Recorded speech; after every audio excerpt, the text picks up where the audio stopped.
আসলে রিজিকের মালিক হচ্ছে আল্লাহ। আল্লাহ সব কিছুই করতে পারে, আর যার যেখানে রিজিক আছে সেখানেই যাবেই। আসসালামু আলাইকুম এভরিওয়ান, কেমন আছেন সবাই? আজকে আরেকটি ভিডিও নিয়ে আপনাদের সামনে হাজির হলাম। তো যাই হোক, এই কথাটা বললাম আসলেই আমি আমি আমার ভাগনার বিয়ে খেতে যাব, এটা আসলে ধারণা করতে পারিনি। তো কল্পনার বাইরে ছিল। তো এটা সব কিছু হচ্ছে আল্লাহ। তো তারপরে হচ্ছে যে যাওয়ার পথে মেডিকেল কলেজটা সুন্দর করে, এই মেডিকেল কলেজে একটু আসার ইচ্ছে হয়, মনে হয় ভিডিও করি, আসলে ছেলেদের জন্য হয় না ওইভাবে। তো আমি এই যে যা রাস্তা দিয়ে যাওয়ার সময় আমি মেডিকেল কলেজের যেটুকু পেরেছি সেটুকু ভিডিও করছিলাম। তো আসলে যে কথাটা বলতে যাচ্ছে, আমাকে আসলে কোনো ব্যাপারে কোনো কিছু বলা হয় না, শ্বশুরবাড়িতে আসছি, আসলে কেউ আমাকে কিছু বলে না। তো এইবার হচ্ছে যেখানে যাদের থাকার কথা সেখানে তারা কেউ নেই। এটাই হচ্ছে আল্লাহর ইয়া, যে যার যেখানে থাকার কথা সেখানে নেই। আমার ভাগ্যে ছিল এই বিয়েটা খাওয়ার। আসলে ভাগ্য মানুষকে সব কিছুই পরিবর্তন করে দেয়। কার ভাগ্যে কী লেখা থাকে আসলে আমরা কেউ বলতে পারি না।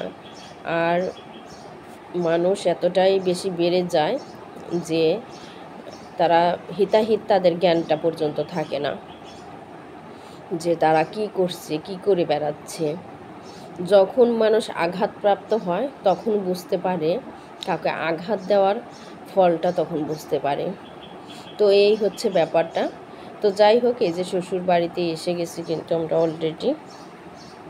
তো আসার পরেই দেখতে পেলাম এখানে রান্না বান্না চলছে।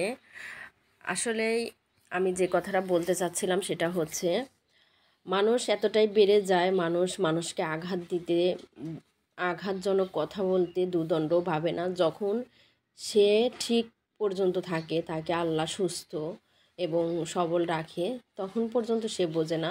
যখন সে আঘাতপ্রাপ্ত হয় কারো কাছ থেকে, কিংবা সে অসুস্থ হয়, কিংবা তার শরীরে এই পতন ঘটে, তখন সে বুঝতে পারে আসলে কাউকে আঘাত কিভাবে সে দিয়েছিল।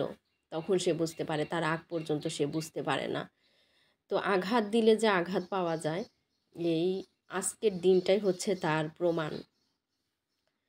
আমি কেউ আঘাত করলে আমাকে, আমি কখনোই তাদের প্রতিশোধ নেওয়ার জন্যে কোনো প্ল্যান, কোনো কিছুই করি না। আমি শুধুমাত্র আমার আল্লাহর উপরে ছেড়ে দিই সব কিছু। আর আল্লাহর উপরে ছেড়ে দিয়েছিলাম বলেই আজকের এই দিনটাতে যারা আমাকে মূল্যায়ন করেনি তাদের এখানে কোনো অস্তিত্বই নেই। তো আজকের ভিডিওটি এ পর্যন্তই।